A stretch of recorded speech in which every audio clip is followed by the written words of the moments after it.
乌俄战争打了这么久，俄罗斯为何不敢出动战略轰炸机部队？从2月24日到现在，俄罗斯与乌克兰这两个斯拉夫兄弟互相打了有将近小半年了。从战争刚开始，普京信心满满的要3天打服乌克兰，到如今以阵亡了8名将军的代价，被乌军从基辅一路推回乌克兰东部地区的赫尔松州以及斯拉维扬斯克州。这结果不仅大大出乎了普京的预料，也着实让火力军我大开眼界。厉害！要知道，这些地区都在顿涅茨克和卢甘斯克附近，而这两个地区早在8年前就闹着要独立，一直用自己的民兵部队跟乌克兰政府对抗。也就是说，俄罗斯直接撸起袖子下场干，一顿操作猛如虎，结果定睛一看，对战局毫无帮助，甚至俄军用力过猛的战术还葬送了不少当地民兵组织。这样一套操作下来，不禁让伊拉克和阿富汗的政府军点赞。跟着美军走是要钱，跟着俄军走可是要命啊！而且俄乌战争打了这么久，有一点火力军是着实想不明白，那就是俄罗斯引以为傲的空军战略轰炸部队哪儿去了？毕竟从全球来看，俄罗斯的战略轰炸机部队无论是机型还是数量，都是仅次于美国的世界第2。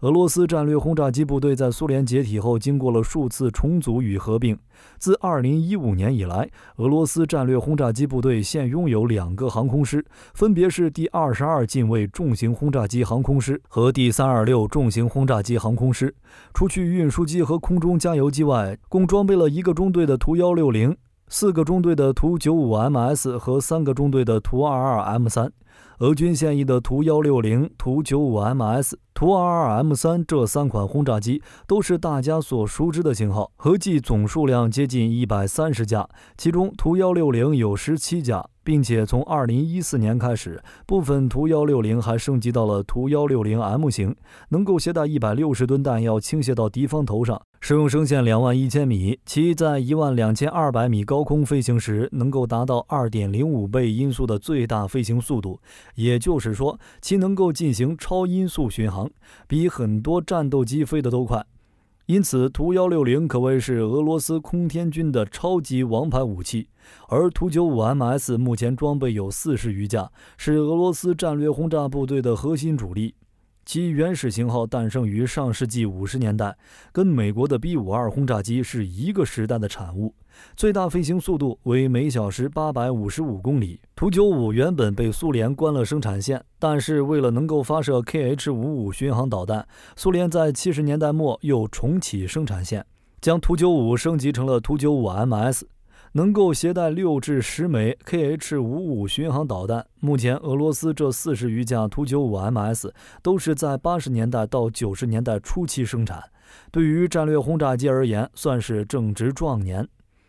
而图 22M3 则是一款超音速可变后掠翼战略轰炸机，其作战半径2400公里，比起上面那2位爷要短了不少。但图160和图95主要用于跨洲际作战，而图 22M3 则主要用于战区级作战。图 22M3 最多能够携带69枚 FAB-250 航空炸弹，而其在挂载导弹时可以携带最多3枚 KH-22 反舰导弹，或者 KH-32 超音速导弹，也可以携带最多10枚 KH-15 短程核弹。由此可见，俄国人的战略轰炸机基本上是照着美国人来搞。你有 B-1B， 我有图160；你有 B-52， 我就有图95；你有 B-2， 我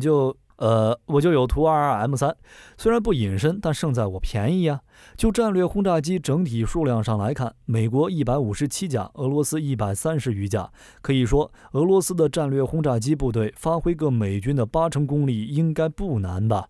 那么我们就来看看美军是怎么把战略轰炸玩出花的。70年代越南战争时期，美国动用 B-52等轰炸机，在44个月的狂轰滥炸下，投弹258万吨，造成北越伤亡近10万人。90年代海湾战争时期，美军 B-52累计出动1624架次，投下多达72000枚、25700吨各式炸弹。除了直接扔在伊拉克阵地头顶外，还摧毁伊军工业设施、军用机场、雷达站等战略目标。而2003年的伊拉克战争，美军更是动用 B-2等新式轰炸机，投下 GBU-28钻地炸弹等新式炸弹，对市区内的伊拉克通信设施进行猛烈轰炸。由于伊拉克境内的特殊地理环境，伊军地面部队几乎无处可藏，很多部队在驻地便遭到了毁灭性的打击。大量伊军之所以放下武器不再抵抗，很大程度上都是由极强的空袭震慑所致。在20年前的常规战争中，美军就能打出这样猛烈的空袭。我们再看看最近的乌俄战争，这打的是个什么玩意儿？试想，如果将美军打伊拉克时动用空军的打击强度平移到现在的乌克兰战场，乌克兰军队能顶得住这样的打击力度吗？当然，普京估计是做梦都想这样干，然而现实却狠狠抽了他一耳光。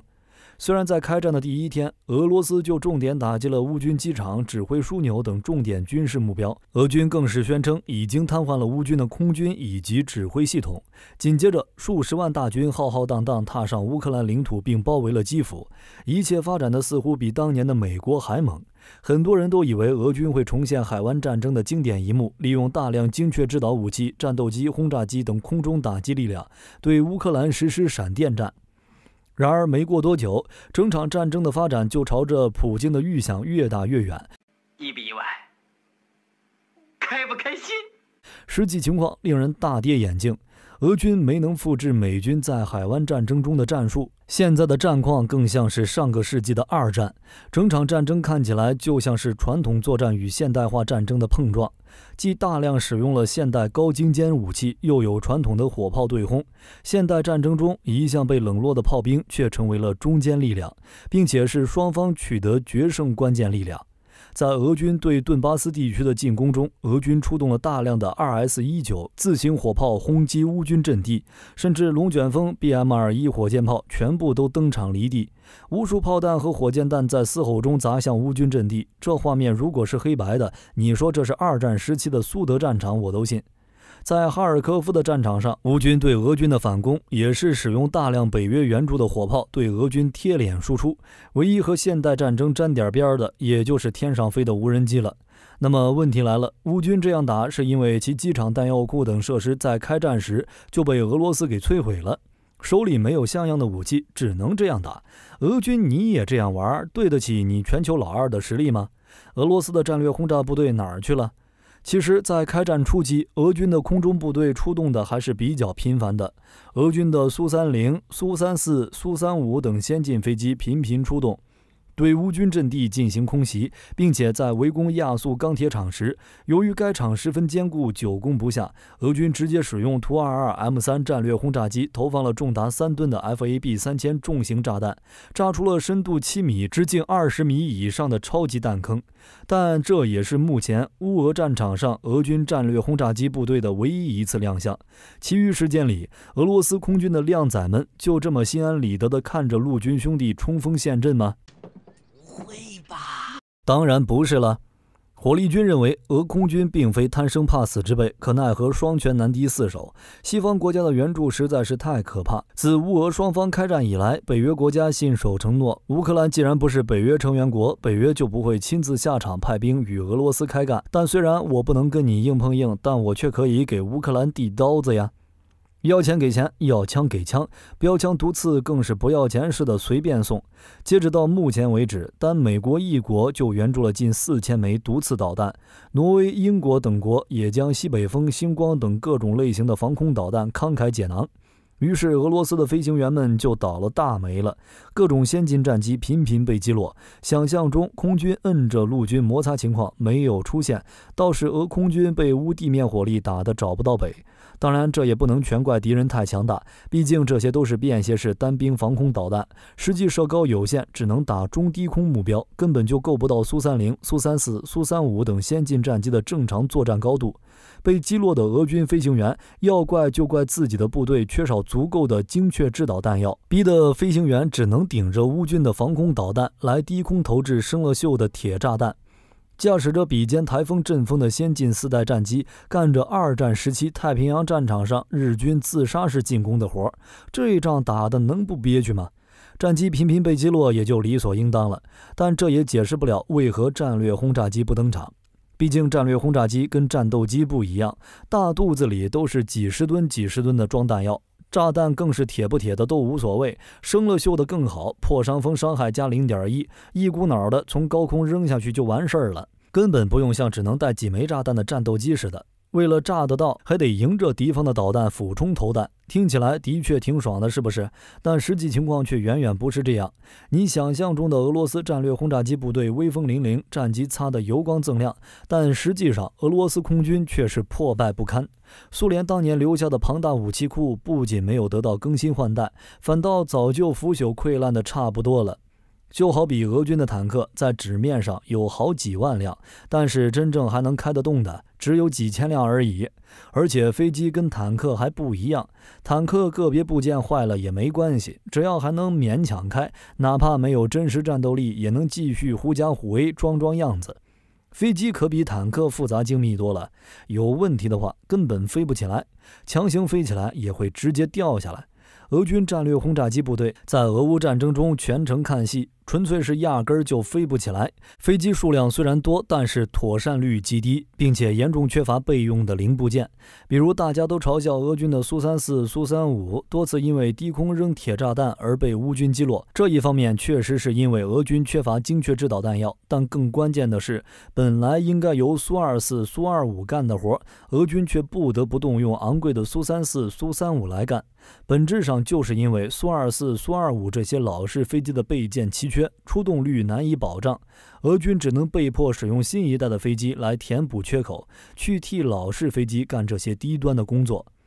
然后苏34、苏35接连被击落，又引起了恶性循环。一方面是惨痛的损失让穷困潦倒的俄军大感肉疼，另一方面俄军的苏34、苏35数量也有限，也无法承担高强度高密度的使用，并且备件急缺，甚至可能就没有。最近几年，在普京的严令之下，俄罗斯空军新入列了不少新飞机，但相应的代价就是新生产的飞机配件都用来造新飞机了，压根儿没有余力去生产备件。因此，俄罗斯空军的军机数量看起来挺多，但是都是样子货，只能看不能动。讲到这里，真的不是火力军在故意抹黑俄罗斯，因为现代战机结构复杂精密，空军这种军种和陆军那种大老粗完全不一样。空军装备妥善率低是普遍现象，就是全球老大美国空军近年妥善率也只有 70% 左右，要经过一段时间动员之后才能达到 80% 至 90%， 而这已经是世界第一的水平，是建立在全世界最强大的航空工业体系之上。而俄罗斯继承的是垮掉的苏联遗产，大量配套厂商人员流失，老旧飞机缺乏配件是很正常的事儿。其次是苏联遗留问题，本质上是苏联军事理论和经济制度的问题。由于苏军一直把打核大战作为主任务，在苏共高层眼里，从飞机到坦克全都是纯的耗材，制造的要求是在一个相对短的时间内皮实耐用便宜，反正时间到了，大概率装备也毁了。至于操作武器的人，只能说灰色牲口本身也是资源。并且苏联实行的计划经济体制进一步恶化了情况，军工企业往往更愿意造新产品，而不是对旧产品进行维护升级。比较典型的例子是苏联的核潜艇，其数量非常惊人，远超美国，但就是妥善率极低，一度甚至只有 10% 出头，而且质量非常堪忧，出过几起相当出名的事故。当然，这些事故与本期视频要讲的内容无关，感兴趣的小伙伴可以自行搜索。最后就是俄罗斯自己的问题，贪污腐败自上而下，人人有份。俄国防部长绍伊古有大 house， 中层军官吃空饷买奢侈品，底层小兵买卖军事物资换点伏特加。开战之后正好清库存，挂2枚弹起飞就能开4枚弹的发票，至于有没有命中就不管我的事儿了。曾经火力军以为俄罗斯是既然经济不行，那就干脆裁掉一大批老装备，维持一支规模不大但是精干有效、战斗力强、装备新的空中力量。现在才发现，原来俄罗斯是既然经济不行，那就干脆把装备都裁掉，维持一支看起来很精干有效的空中部队，让别人以为俄罗斯有一支精干的空中力量。至于战略轰炸机中的图 160M、图 95MS 这样较新的远程轰炸机，在俄罗斯空军中，能飞肯定是能飞的，但只能当作远程导弹发射架用，飞到战场上空就是找死。这类轰炸机不仅目标大，而且毫无机动性。不要说现代防空系统，几十年的老防空导弹打它们都不在话下。在2008年，格鲁吉亚曾经就用60年代服役的萨姆5防空导弹打下来了一架俄军的图 22M。更何况乌克兰手中还有大量的 S-300防空系统和山毛榉防空系统，虽然都是冷战时期的旧货，但也不是玩具般的毒刺导弹可比的。除此之外，在5月中旬，乌克兰方面就已经透露，美国援助的爱国者防空导弹系统已经在运往乌克兰的路上了。只要在乌克兰的西部和东部分别部署一套爱国者系统，他们的防御范围就可以覆盖乌克兰的全境。这就相当于在乌克兰设立了飞行的禁令，使得俄罗斯的战机没办法在乌克兰境内飞行。而现在都到了7月份，爱国者怕是已经架在暗处等着俄军上钩了。之前俄罗斯都不敢派战略轰炸机上场，现在更是借他个胆子也不敢。当然，战略轰炸机中除了美国的 B-2以外，其他任何现役的战略轰炸机都谈不上拥有突破能力。所以到现在，美国的 B-52虽然也还在服役，但也就欺负防空力量薄弱的小国。一旦跟军事大国开战，不能说美国也不敢用 B-52，真要敢用，恐怕也最多当作远程导弹发射架。因此，就算是将如今的俄军换作是美军，面对北约不要钱式的援助防空体系，美国也不敢像越南战争、海湾战争那样肆无忌惮的轰炸。